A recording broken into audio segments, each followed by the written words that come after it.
ఆధ్యాత్మిక మిత్రులారా, ఈరోజు నరసింహస్వామి జయంతి. నరసింహస్వామి జననానికి కారణము భక్త ప్రహ్లాద భక్తి గురించి తెలుసుకుందాం మాస్టర్స్. అందరూ కళ్ళు రెండు మూసుకొని చేతిలో చేతులు పెట్టుకొని కాళ్ళు రెండు క్రాస్ చేసుకొని అద్దాలుంటే పక్కకు తీసిపెట్టి శ్వాస మీద ధ్యాసతో ఏకాగ్రతతో వినండి మిత్రులారా.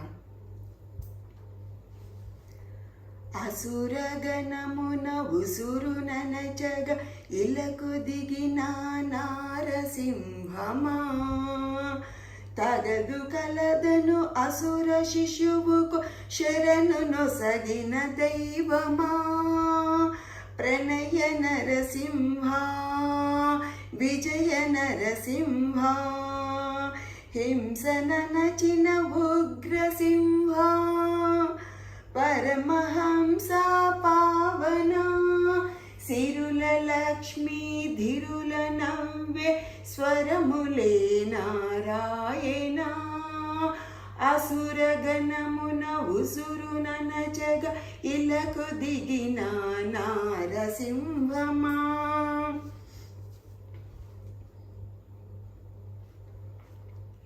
ఇప్పుడు నరసింహస్వామి కథ తెలుసుకుందాము. విష్ణుమూర్తి దర్శనానికి సనకసనందనులు అనే తాపసులు వస్తారు. అప్పుడు విష్ణుమూర్తి ద్వారపాలకులు జయ విజయులు ఉంటారు. వారంటారు, విష్ణుమూర్తి లక్ష్మీదేవి ఏకాంత సమయమని, ఇప్పుడు విష్ణుమూర్తి దర్శనం లేదు అని ఆ సనకసనందనులను అడ్డగిస్తారు. ఆ తాపసులు కోపంతో జయ విజయులకు కామ క్రోధ లోభ మోహ పీడితులై రాక్షసులుగా జన్మించమని శాపం ఇస్తారు. జయ విజయులు విష్ణుమూర్తిని శరణు కోరుతారు. అప్పుడు విష్ణుమూర్తి, పూజ్యులైన తాపసులను అడ్డగించుట అపరాధం కదా, మహారుషుల శాపం అనుభవింపక తప్పదు. అప్పుడు విష్ణుమూర్తి, తాపసులారా, శాప విమోచనం తర్వాత జయ విజయులు నా సన్నిధి చేరేట్లో అనుమతి ఇవ్వండి అన్నప్పుడు తాపసులు, మీరు ఎలా అనుగ్రహించినా మాకు సమ్మతము అన్నారు. అప్పుడు విష్ణుమూర్తి జయ విజయులతో, 7 జన్మల్లో నా భక్తులుగా జన్మిస్తారా, లేక నా 3 జన్మలు నాకు విరోధులై 3 జన్మలు తీసుకుంటారా అని అడిగితే, జయ విజయులు విరోధులుగానే ఉండి 3 జన్మల తర్వాత మీ సన్నిధికి వస్తాము అన్నారు. ఫస్ట్ జన్మ దితి గర్భమున హిరణ్యకశ్యప హిరణ్యాక్షుడుగా, 2వ జన్మలో రావణ కుంభకర్ణులుగా, 3వ జన్మలో శిశుపాల దంతావక్తుడుగా భూలోకమున జన్మించి నా చేతనే మీరు హతులయ్యి ముక్తిని పొంది వైకుంఠం చేరుతారు అని సెలవిచ్చిరి. అలా కశ్యప ప్రజాపతికి దితికి సాయం సమయమున కలిసినందువలన వారికి కవల మగబిడ్డలు రాక్షస సంతానము కలిగిరి. వారే హిరణ్యకశ్యపుడు హిరణ్యాక్షుడు. వీరు ప్రజలను పీడిస్తూ దుష్టగుణములతో దేవతలను హింసిస్తూ అన్ని లోకాలను వశపరుచుకుంటూ అరాచకాలు సృష్టిస్తూ భూమాతను హింసించేవారు.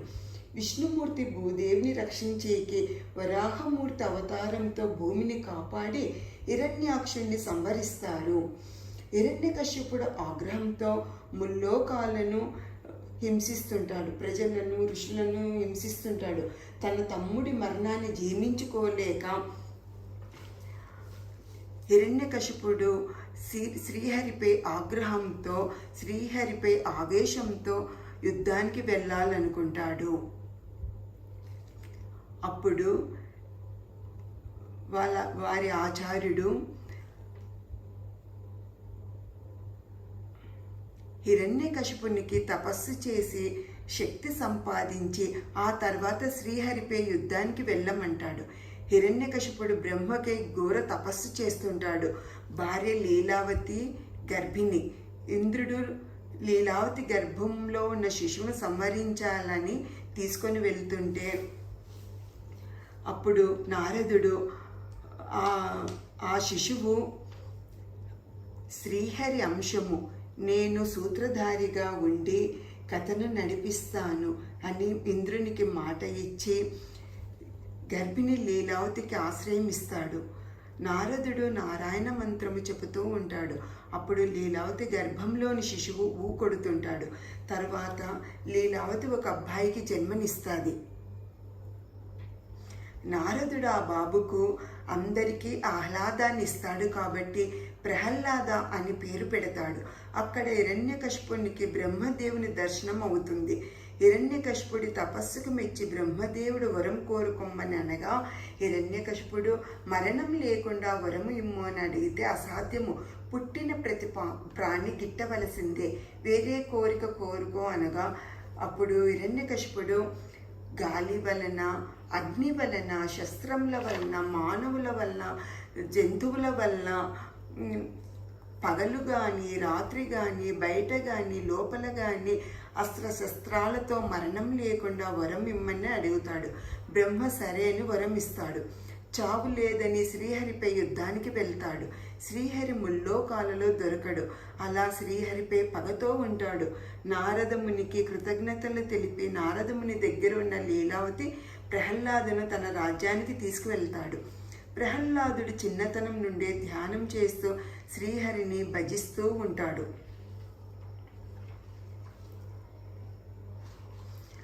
ఒకరోజు రాక్షస పిల్లలు ఆవు మెడకు పెద్ద రాయిని కట్టి దానిని లాగాలని ఆవును కొడుతూ ఆవు బాధపడము చూచి రాక్షసానందంతో ఉన్న వారిని చూచి అప్పుడు ప్రహ్లాదుడు అంటాడు, గోవులను హింసించట పాపం కదా అని. కరుణలేని మనస్సు కఠిన పాషాణంబు, జాలి గలుగు వాడే సజ్జనుండు, సాధు జంతువులను బాధింపవలదయ్యా, ప్రాణిహింస ఘోర పాపమయ్యా అని హితము పలికాడు. సంస్కారవంతుడే జ్ఞానంతో భగవంతునిపై ప్రగాఢమైన నమ్మకంతో దినదినం అభివృద్ధి చెందుతుంటాడు.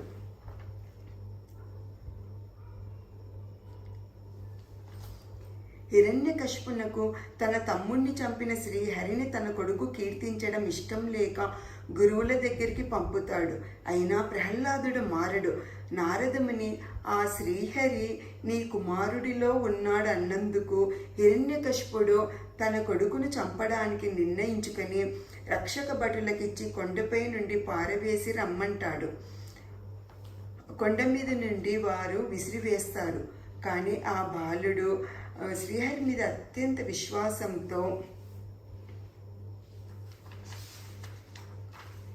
జీవము నీవే కదా దేవా, జీవము నీవే కదా దేవా, బ్రోచే భారము నీవే కదా, నా భారము నీవే కదా, జీవము నీవే కదా దేవా.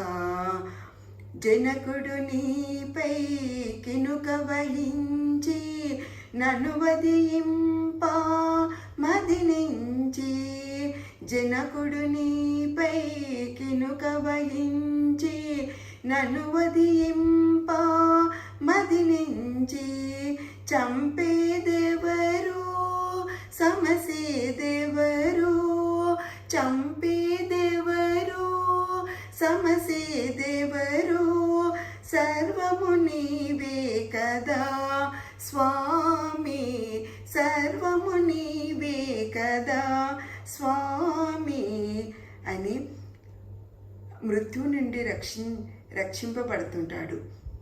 అగ్నిలో సముద్రంలో వేసిన ఏనుగులతో తొక్కించడానికి ప్రయత్నించిన, పాములతో చంపాలనుకున్న, విషంతో చంపాలనుకున్న, ఎన్ని రకాల ప్రయత్నాలు చేసిన ఆ బాలుడు హరినామంతోనే ఆ భగవంతునిపై ప్రగాఢమైన నమ్మకంతో అతను మరలా జీవించి వస్తుంటాడు.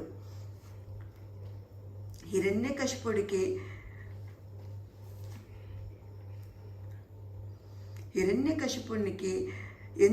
ఎంతో తపశక్తి ఉన్న తన కొడుకు వలన తన ఆలోచన శక్తి మీద మనస్సులోని తీవ్ర సంఘర్షణతో, తీవ్ర అశాంతితో శక్తి విహీనంగా అవుతున్నాడు.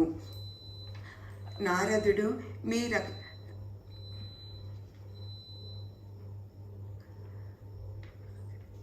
అలా శక్తి విహీనంతో ఉన్నప్పుడు నారదుడు మీ రక్షక భటులు చంపడానికి నిజంగా ప్రయత్నించినారో లేదో కదా, నువ్వే నీ కుమారుణ్ణి చంపడానికి ప్రయత్నించు అని చెబుతాడు. హిరణ్యకశిపుడు ఆవేశంతో హుటాహుటిన తన కొడుకును తీసుకొని వెళ్ళి అసలు నువ్వు ఎవరివి అని అడుగుతాడు. దానికి ఆ బాలుడు సృష్టిలోని అనంత జీవరాశుల్లో నేను ఒకడిని అంటాడు. కాదు, నీవు మృత్యువు అని హిరణ్యకశిపుడు అంటాడు. దానికి ప్రహ్లాదుడు నీ భ్రమ అంటాడు. అయితే గదతో నిన్ను చంపితే ఆ శ్రీహరి రక్షిస్తాడా అంటే అవును.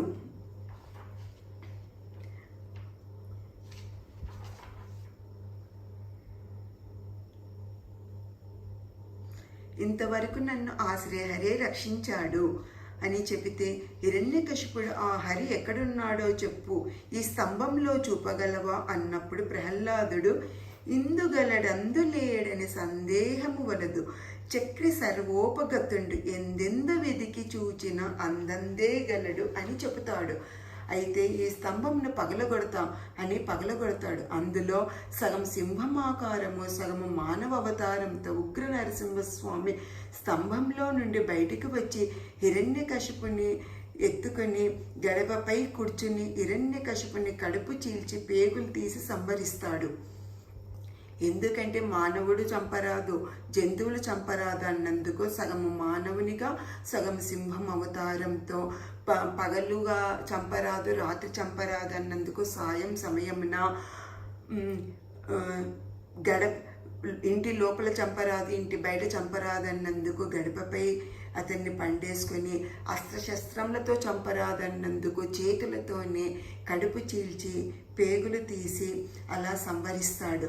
అలా ఉద్భవించిన నరసింహస్వామిని ప్రహ్లాదుడు నిన్ను నమ్మని అజ్ఞానికి సత్యదీపము చూయించిన పరంధామ వైకుంఠధామ శాంతించమని నమో నారసింహ నమో భక్తపాల చిదాసాదులే వెరపు చెందు నీ ఉగ్ర రూపమే ఉపశమింపుమా త్రిలోకాలకు ప్రియంబైన నీ ప్రసన్నాకృతి ప్రసాదింపుమా నమో నారసింహ నమో భక్తపాల అని దేవతలు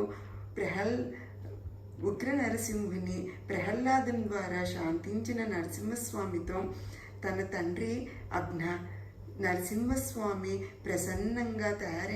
ప్రసన్న వదనముతో ఉన్నప్పుడు తన తండ్రి అజ్ఞానంతో నీతో వైరము పూనిన అతన్ని క్షమించి అనుగ్రహింపమని వేడుకుంటాడు. శాపవశమున జన్మించిన నీ తండ్రికి శాప విమోచనం కలిగింది. అయితే స్వామి నాకు ముక్తిని ప్రసాదించని ప్రహ్లాదుడు కోరుతాడు. అప్పుడు విష్ణుమూర్తి ప్రహ్లాద, నీవు భాగవతోత్తముడవు, నీకు ముక్తి లభిస్తుంది. కానీ ముల్లోకములను పాలించి తిరిగి ధర్మ సంస్థాపన చేయవలసిన బాధ్యత నీపై ఉంది అన్నాడు. అప్పుడు ప్రహ్లాదుడు మహాప్రసాదమని అంగీకరిస్తాడు. ప్రహ్లాదుని ద్వారా నేర్చుకోవలసినవి: భగవంతునిపై అచంచలమైన విశ్వాసము. నమ్మితే ఆ భగవంతుడు మన భారం తనే చూసుకుంటాడు. సర్వము భగవంతుడే అని, భగవంతుడు అంతటా ఉన్నాడు అని దేవునికి శరణాగతి అయితే తనే రక్షించుకుంటాడు. జంతువుల పట్ల కరుణ ఉండాలి, ప్రాణహింస చేయరాదు అన్నవి మనం నేర్చుకోవాలి. Thank you friends. అందరూ చేతులు రెండు తీసి కళ్ళు మెల్లిగా తెరవండి మాస్టర్స్. లక్ష్మీ నరసింహస్వామికి చప్పట్లు కొడదాము, ప్రహ్లాదుడికి చప్పట్లు కొడదాము, ఈ చక్కని సమయానికి చప్పట్లు కొడదాం మాస్టర్స్. Thank you.